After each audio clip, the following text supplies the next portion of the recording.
Hey everybody, my name's Splatoon Kid 9000 and welcome back to the Dinosauria series. I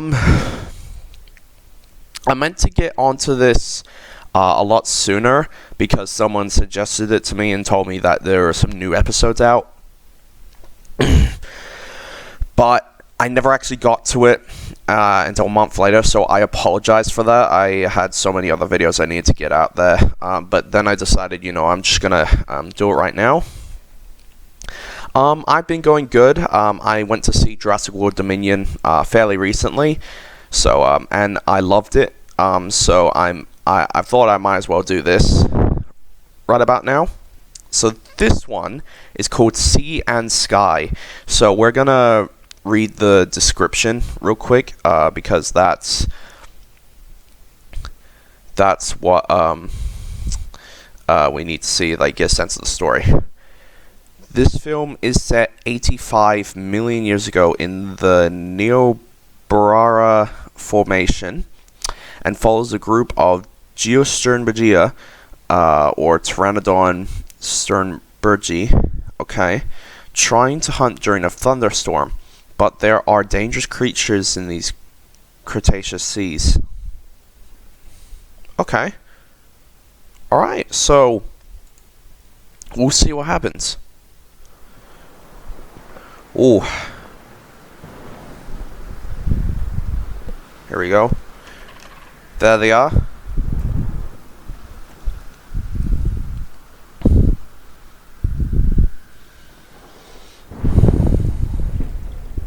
Okay.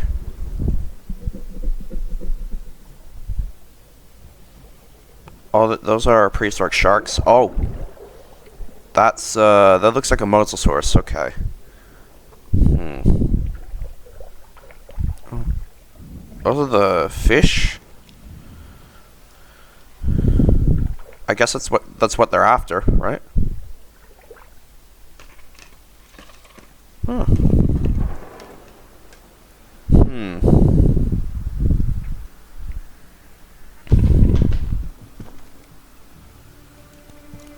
Whoa.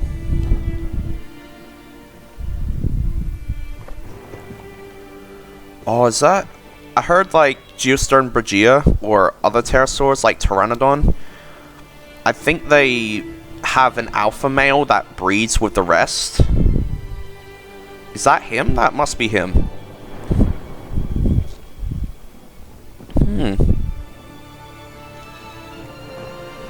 Oh. Whoa. He's going. Okay. Oh no, sharks. Sharks. Okay. Ooh. Okay. Oh, he's got one.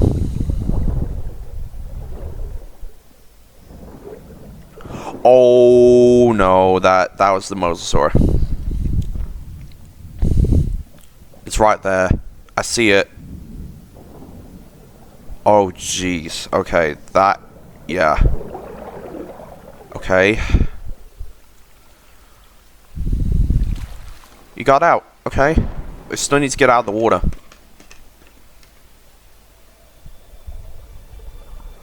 Oh, sharks. Sharks. No, sharks. Oh, that's even worse. Come on. Oh, I don't know how he's gonna fly out. Oh, oh, oh. Oh, oh, just made it. Oh. Are they... Oh. And now the others are going in to feed. Oh. I kind of get it, like... Wow. So they're all scared at first, but he inspired them. Oh. That's nice. You, like, inspired them to to go into danger. Nice. He's just sitting there proud, isn't he? Hello. Hello. This is David, and thank you so much for watching my film. This was a lot of work. Oh, yeah. Thanks to all my top Patreon supporters on screen right now. Without these guys, this series would not be possible at all. Also, please feel free to check out the making of video I made covering accuracies, inaccuracies, artwork, and my general creative process behind this film as well. Okay. Bye, guys. Let's go. Okay, so we're gonna see the behind the scenes video now. That was really good, actually. You never really I've never really seen pterosaurs that way. I guess that's what he was going for, like seeing them in a different light, I guess. But anyways, let's see the production of this. Yeah. Hello. Hello. My name is David, and Hey, welcome David. to this behind the scenes video covering the 4th episode of Oh, my yep. Dinosauria series, Sea and Sky. Mm-hmm. In this video, I will be going over the artwork I created for the film, the challenges rigging and animating such strange and prehistoric creatures, on top of the usual rundown of scientific accuracies, inaccuracies, and also my creative process building this big clay structure I made for the film as well. Oh, that looks good. So, let's get started. Ooh. Yeah, I love the artwork he does on that. Oh, and those are sound effects, yeah?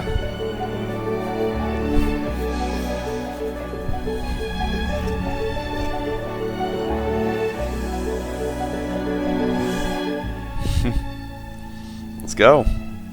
Even though this film is part of my Dinosauria series, this particular animation does not actually feature any dinosaurs at all. Oh, The yeah. film features bony fish, cartilaginous fish, mosasaurs, and pterosaurs. Yeah. None of which belong to the Dinosauria clade. I just realized that. Pterosaurs are not dinosaurs, but both families are still often lumped together in films and books and toy boxes, which is quite understandable. Yeah. Pterosaurs and dinosaurs look very similar. They both appeared at around the same time and lived alongside one another throughout the Mesozoic period, both reaching similar large sizes and parallel success. The two groups are closely related, so closely related that they share pycnofibrous fluffy coatings, endothermic metabolisms, and hollow bones. Pterosaurs are just about as closely related to dinosaurs as it's possible to be without actually being dinosaurs. Wow. Okay. Oh, there's an ad coming up. Hang on. Okay, research an idea. The pop culture depiction you see of dinosaurs in film and TV and video games isn't particularly accurate, but it is far better than the archaic persona that pterosaurs still have in most people's minds. Okay. Most people, when imagining a dinosaur, now at least picture a warm-blooded, active animal that is in some way related to birds. But the mainstream interpretation of pterosaurs is often still the flapping and squawking reptilian sky vermin, virtually unchanged since 1933's King Kong. Okay. I decided to create this film, break my rules, and focus on a bunch of non-dinosaurs because I wanted to counter that interpretation. Okay. I wrote this film with the goal of portraying these animals as noble, respectable, and competent animals. I see. Okay. A particularly big influence for the tone of this film was this painting here by paleo artist Mark Whitten called Tyrannogeddon from 2016. Okay. This painting perfectly captured the effective, strong, and confident qualities I wanted to convey in my pterosaurs, and I'm sure just looking at it, the inspiration that led to Sea and Sky is quite obvious. Yeah, I can definitely see that. Sculpture. Yep. I have been making clay sculptures for each of my Dinosauria films, and for Sea and Sky, I of course decided to create a mature male geosternbergia.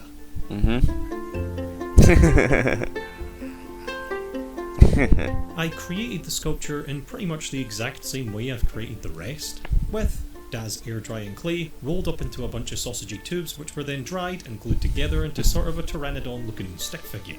I then proceeded to bulk out this foundation with more and more clay, eventually leading to the general form of a pterosaur. Once this basic mesh was blocked out, I then got to work on the finer surface details. Yep. Nice. As far as I know, we have no direct evidence of scaly skin on pterosaurs at all. Instead, these animals seem to all be covered in fur-like or feather-like pycnofibers and possibly areas of scaleless skin as well. Okay. Once the sculpt was finished, I primed the model, painted it with acrylic paints and brushes, and of course, remembered to serenade the piece while waiting for each coat to dry. He keeps spinning around. I love that. I have been sculpting dinosaurs for as long as I can remember, but I don't think I've ever sculpted a pterosaur before. Really? Pterosaurs have body plans unlike any animal to ever exist. Oh yeah. Having to tangibly form these alien anatomical shapes, unlike the rest of the animal kingdom that I'm so familiar with, I think left me with an unexpected respect and appreciation for this weird, unique group of creatures. Overall, I think this sculpture is pretty good.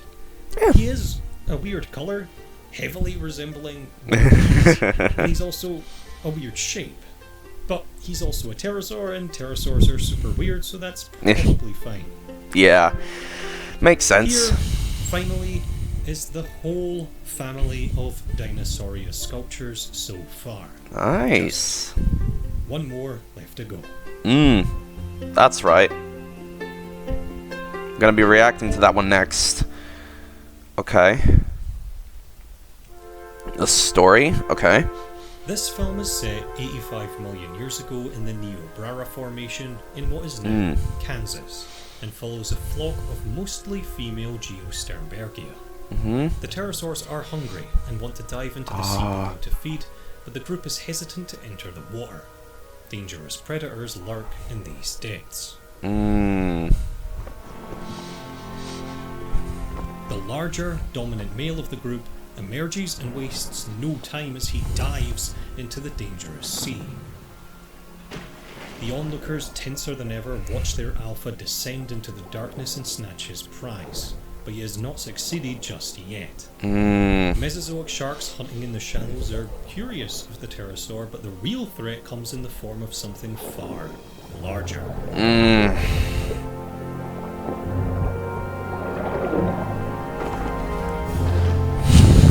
I love that. Spurred on by the male's successful display, the rest of the pterosaur group take flight, one by one, diving into the deep. Our alpha male returns to his perch and watches his flock from high above, as they conquer their fears, take the plunge, and hunt for themselves. A hunt that he inspired. Yeah, there we go. Nice. Geosternbergia would have been adept walkers on the land, swimmers in the sea, and flyers in the air. And these three different ways of getting about have drastically different associated emotional connotations, which gave me an idea for the story structure of this film. This film has 3 acts: an opening, slower act which is on the ground, a tension-filled sinking middle act which takes place in the sea, and a triumphant third act where we finally take to the skies. I see. This whole series has been inspired by nature documentary filmmaking, but none more so than Sea and Sky. This film was written to mimic exactly the type of scenario you would see play out in a real-life nature documentary segment. I Okay. wanted this film to have this more natural, realistic tone in contrast to, say, A More Ancient Spring, Oh, which yeah. has a far more fantastical tone, to really hammer home the idea that these creatures were real. I wanted to portray geosternbergia as an inspiration, and I felt stripping back as many fantastical elements as I could was the correct way to go about doing that. I see. Okay.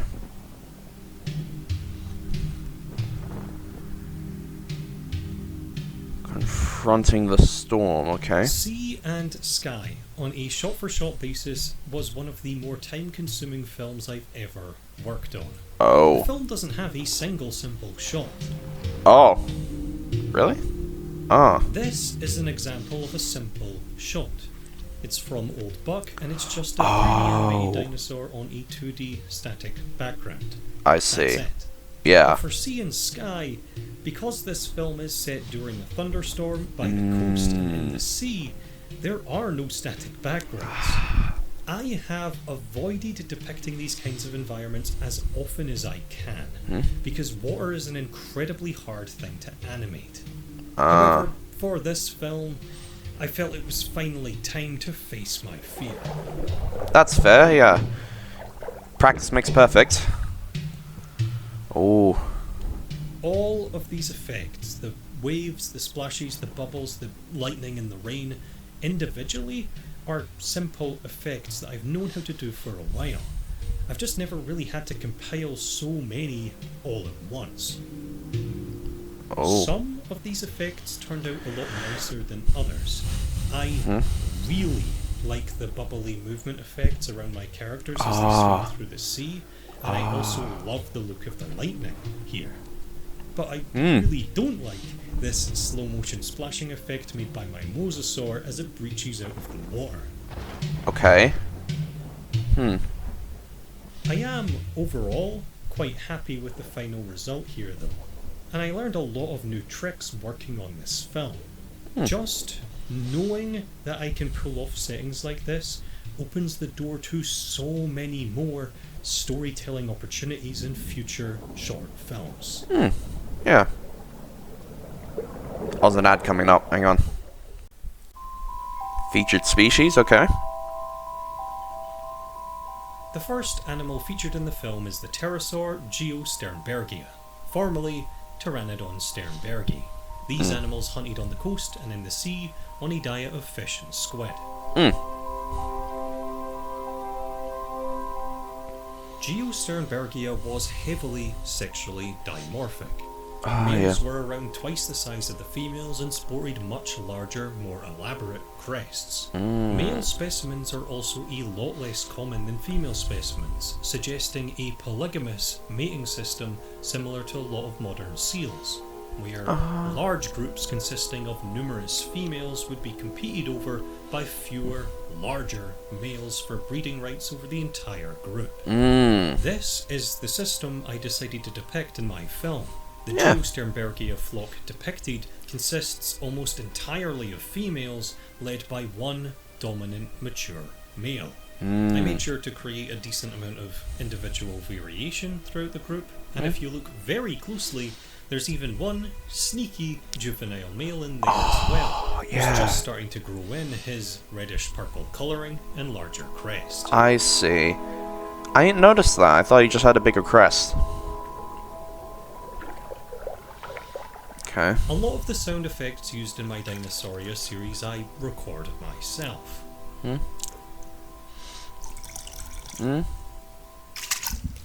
Oh. That was too much. Yeah. For this film, my geosternbergia vocalizations here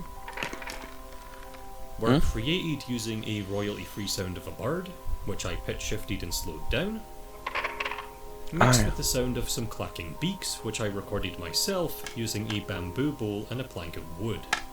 Okay. Yeah.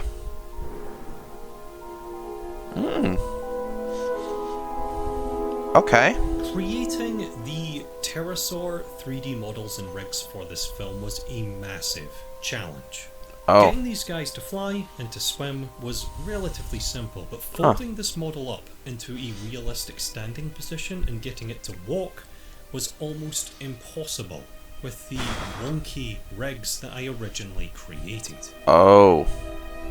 Oh, I can kind On of see. screen right now is some of the earliest footage of this film that I rendered out, featuring my original geosternbergia rigs.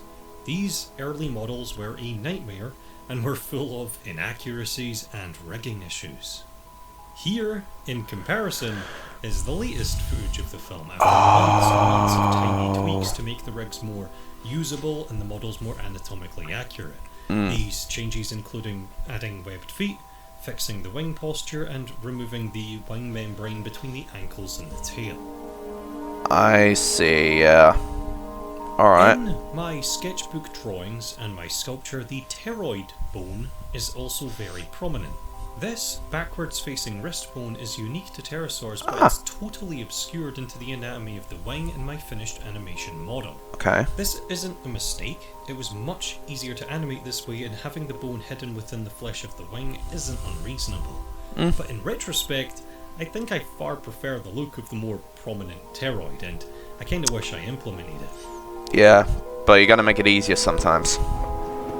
Okay. The final animals featured in the film, after a bunch of mistakes, a ton of tweaks, and a ton of fixes, are otherwise accurately portrayed, with the correct social structure, drastic sexual dimorphism, they're feeding in the sea, and they're launching into the air using their powerful arms over their smaller, weaker legs. The way that my male geosternbergia takes off from the sea, using almost exclusively his powerful arms to skim across the surface of the water into eventual flight, is also exactly how we believe these animals will take off from the sea.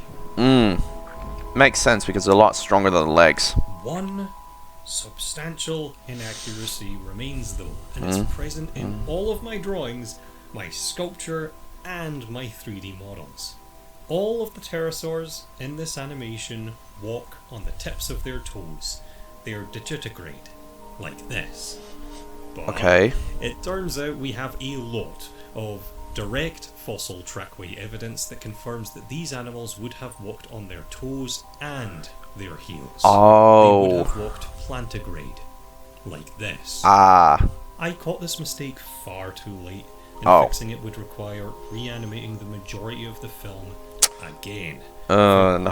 Third or fourth time. I do have my limits. That's fair. That is fair. That is fair.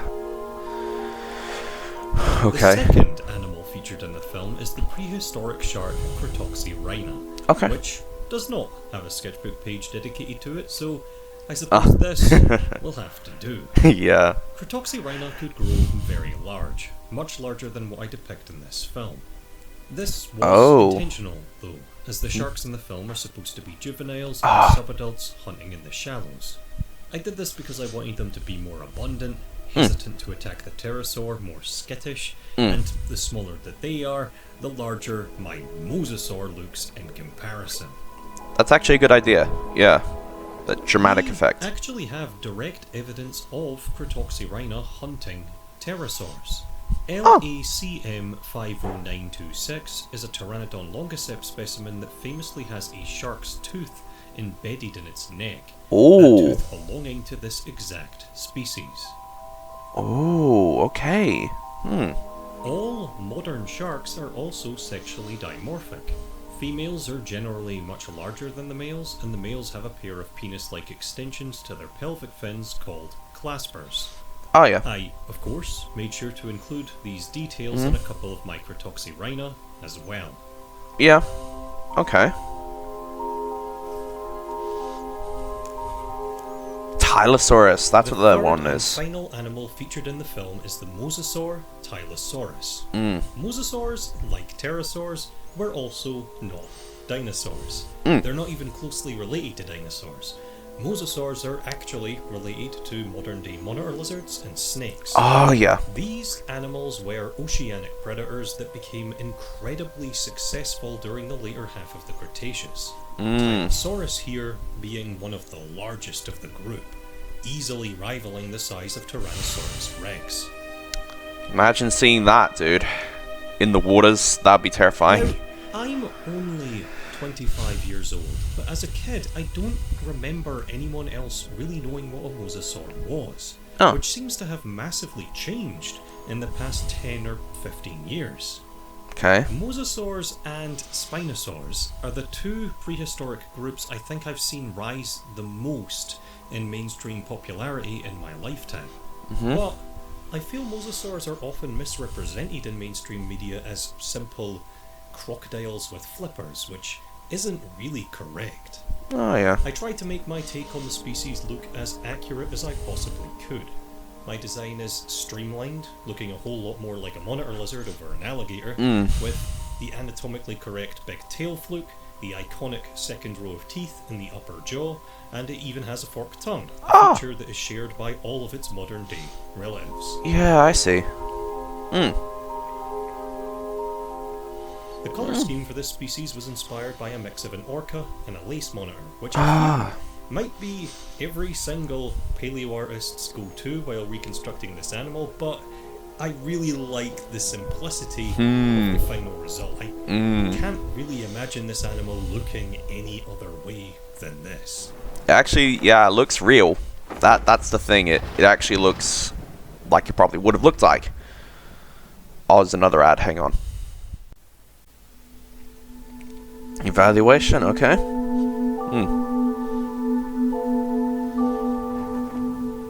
Sea and sky ended up being a lot more work than I expected. The finished film is only 3 or 4 minutes long, but it was originally conceived as an even shorter 2-minute film. It was conceived as an easy, simple, complementary piece to the Dinosauria series that I could bang out relatively quickly. Okay. The original 2-minute cut of this film was finished, and it was finished months ago. It was literally exactly the same film as the final cut, but with half of the shots missing. And it was really, really bad. It was too fast-paced, it was uninteresting, and it was rushed. Full of animation errors, cut corners, and scientific inaccuracies. I ended up extending and tweaking that film seemingly endlessly into the product it finally became, wasting a lot of time doing so. A lot of work, huh? For Jeez. example, in the original 2-minute cut of this film, the Cretoxy were only supposed to be seen from a distance.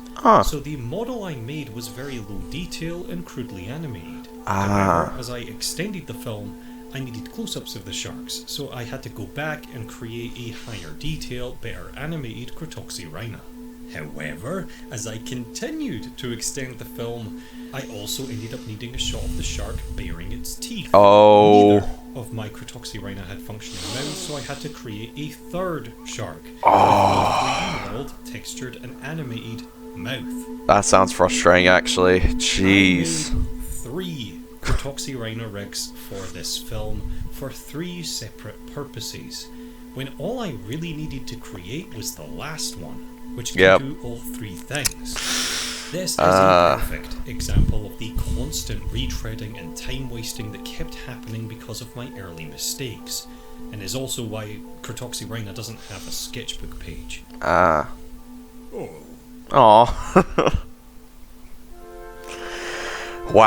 All being said though, I surprisingly quite like the final film. I think I love it.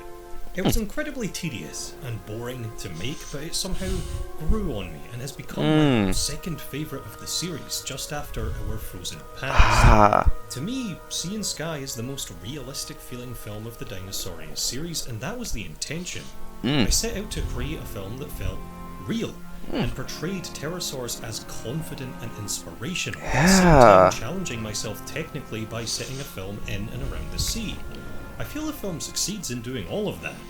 Besides my tippy-toe pterosaurs, this is exactly the film I wanted to make. It just took me a long time to get there. Yeah.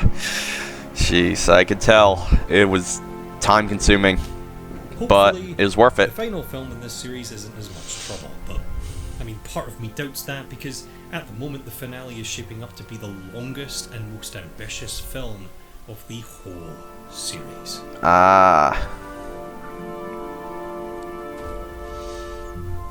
Ooh. Okay. If you want to support me or support this Dinosauria series, or read through the sketchbook I've been showing off in this video, you can. High resolution photographs of the entire Dinosauria sketchbook so far are up on my Patreon page right now. You can also gain access to each of my animated short films 2 weeks before they're released here on YouTube. I don't have Patreon, but thank you all so much good for watching. But it is the end of the video, and that means I have to leave my house again and film some outro B-roll. Today, I know exactly what I'm going to be doing. I'll be taking this pteranodon model right here, and we're going to walk down to the coast, where he rightfully belongs. Oh, yeah, like, put him, yeah. Oh, that's nice. He gets to just hang around here for a while. Special thanks to all my top Patreon supporters on screen right now. Hopefully scrolling over some footage of a happy pteranodon in his natural habitat. Happy. This Dinosauria series would not be possible without these guys, so again, thank you very, very much. Bye, guys. Oh no, my knees! My knees! I'm feeling. Oh. Well, anyways, guys, that is it for now. It was really well done. I can tell it was pretty time consuming to make, but it was definitely worth it. You know, it was a very good film, honestly. And I can't wait to see this film, the last one of the series so far. The Last Tyrant.